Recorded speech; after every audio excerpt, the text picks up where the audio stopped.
Todos os setores da economia brasileira devem ser afetados por causa do desastre no Rio Grande do Sul. Segundo a FEComércio, o preço dos alimentos vai sofrer alta por conta da tragédia. A Federação do Comércio de Bens, Serviços e Turismo do Estado de São Paulo estima que as perspectivas são de perdas, com efeitos inclusive sobre os consumidores, em decorrência de uma eventual pressão nos custos, especialmente dos alimentos. Nenhum setor deixará de ser afetado, seja no comércio, nos serviços, na indústria e no agronegócio. Entre os itens mais afetados estão o arroz e os derivados do leite. Em relação ao grão, o Rio Grande do Sul é o maior produtor de arroz do país e, embora pouco mais de 80% da safra tenha sido colhida, ainda não dá para saber se os estoques foram atingidos ou quanto da parcela restante foi perdida. Há incertezas ainda sobre a logística do produto pelas restrições das rodovias. Quem vai comentar mais a respeito desse impacto econômico das chuvas no Rio Grande do Sul é o assessor econômico da FEComércio, Guilherme Dietze. Guilherme, uma boa noite, obrigado pela participação aqui conosco. Falando sobre os preços, imagino que esse impacto já seja muito rápido nos preços, é isso mesmo? Ou tende ainda a demorar um pouquinho para chegar o impacto nos preços nos supermercados, enfim? Boa noite a você e a todos os telespectadores da Record News. Acho que primeiro uma mensagem aqui de solidariedade ao povo gaúcho. A gente está vendo as imagens que vocês mostram aí. Para quem está fora do estado, pode ser muito menor do que quem está na realidade ali, sofrendo com a perda de suas casas, de sua história. Enfim, nossa solidariedade e o sistema todo do comércio tem ajudado dessa forma. A nossa Confederação Nacional do Comércio, envolvendo o Mesa Brasil, que é uma ação do SESC para prover alimentos para a região, junto com aquele comércio local, enfim, todo o sistema comércio aí com força total para ajuda nesse momento tão drástico e pelo menos tentando amenizar de alguma forma a dor das famílias. Mas colocando essa questão dos preços, evidentemente a gente tem que colocar uma perspectiva que é muito pequena em relação às dores das famílias, mas deve haver sim um aumento de preço para os consumidores em todo o país. Como vocês disseram aí, a produção de arroz é importante no estado, é o maior produtor do Brasil. A gente não sabe de quanto o estoque que está no estado, qual é a condição que ele está e de que forma ele pode sair do estado com os caminhões e etc. Até mesmo porque boa parte da frota logística foi desviada para os multinácionais, para distribuição de alimentos, mantimentos e etc. Então, a cadeia logística está bastante afetada. Pode ser que falte a entrega de arroz em algumas regiões do país, ou seja, a redução da oferta, evidentemente, chega a um preço maior para o consumidor. Como vocês bem disseram também, a questão do leite derivado, o Rio Grande do Sul também é conhecido pelas uvas, pelo pêssego, maçã, frutas, enfim, a região vai sofrer bastante, evidentemente, hortaliças, que são de regiões mais próximas, Porto Alegre, por exemplo, a distribuição é muito afetada, mas tem efeitos aí de longo prazo para o Brasil em todos os segmentos. Guilherme, o Rio Grande do Sul é um estado que atrai muitos turistas, principalmente ali na região da Serra Gaúcha, a gente lembra sempre de Gramado. Esse é um setor que também vai ser duramente impactado? Vai ser, não, eu me permito dizer que já está altamente impactado. Não somente o aeroporto fechado, aí até o final do mês, a gente está falando de mais de 500 mil pessoas que circulam pelo aeroporto, seja chegando na cidade, seja saindo de Porto Alegre.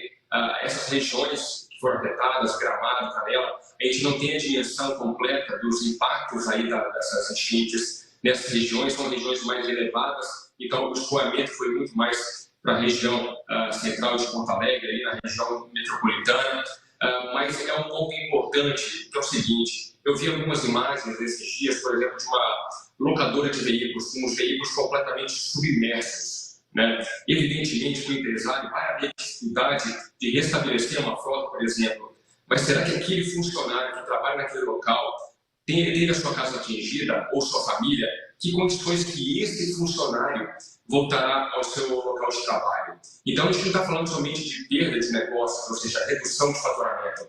A gente está pensando aqui também nesse prejuízo do trabalho, das pessoas sem condições de voltar à sua normalidade, porque perderam podem ter perdido algum parente, podem ter perdido algum tipo de patrimônio, enfim, é uma perda incalculável. Então, é um momento ainda que a gente está observando essas consequências e, de longo prazo, vai ter um efeito muito grande. E o turismo é bastante afetado. Vamos lembrar que o PIB do Rio Grande do Sul representa ali cerca de 6% do PIB nacional.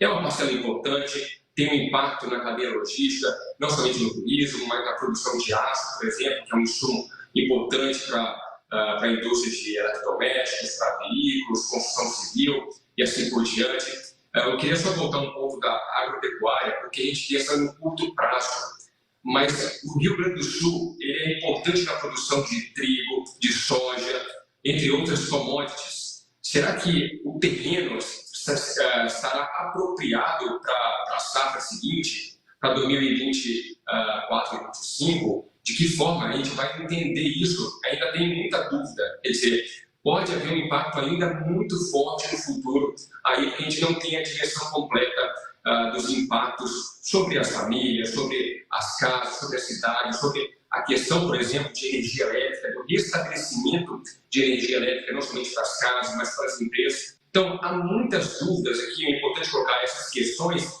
que os telespectadores vão pensando, não somente naquele ponto mais trivial de alimentos no curto prazo, mas no longo prazo, porque nós estamos falando de uma quebra de uma estrutura, de uma quebra de uma cadeia importante que é a economia do Rio Grande do Sul. Guilherme, a gente tem visto anúncios do governo federal, principalmente, na ajuda para a reconstrução do Estado. Eu lhe pergunto, ações governamentais, ações do Estado, podem amenizar a situação e auxiliar também essa reconstrução e amenizar esses problemas, esses impactos que podem surgir? Podem e devem, né? Eu acho que nesse momento é uma ajuda de todo mundo, das entidades, das famílias, do governo, todo mundo colocando sua potência máxima para ajuda na reconstrução do Estado, na reconstrução das histórias das famílias, dos municípios que foram perdidos totalmente. Então é importante que haja uma eficiência, redução de burocracia, para que os recursos cheguem de forma imediata para quem precisa, desde a assistência básica para as pessoas conseguirem ali, na sua possibilidade de compras de água e mantimentos básicos, mas também para a sua reconstrução de casas ou de algum tipo de imóvel que a pessoa tinha, e com crédito facilitado. Talvez esse seja o papel importante do governo, num plano de emergência, para que haja um desvio de dinheiro no sentido de colocar mais recursos para as famílias obterem crédito numa condição muito mais favorável, como tivemos na pandemia. Então, eu digo que é um papel fundamental do governo na ajuda nesse momento, tirando qualquer tipo de desavença política do governo federal, do governo do estado, das prefeituras, para que todos possam unir em prol da recuperação das vidas. Evidentemente, há muitas vidas perdidas nesse momento, a gente lamenta isso, até solidariza com as famílias. Então, a gente precisa de recursos que cheguem logo na ponta, para que essas famílias, as empresas possam se restabelecer de uma forma rápida, que essas pessoas voltem à normalidade. A gente está vendo as imagens aí rodando, né? A água ainda está muito acima do nível considerado normal, então vai haver aí um longo tempo para haver, primeiro, baixar essa água, para a gente entender toda essa consequência dessas enchentes, para depois começar a calcular de fato os prejuízos, de que forma será mais eficiente essa recuperação do Estado. Tá certo, Guilherme. Muito obrigada pelos seus esclarecimentos nesse momento tão importante e urgente. Até mais. Boa noite. Até mais. Obrigado e boa noite.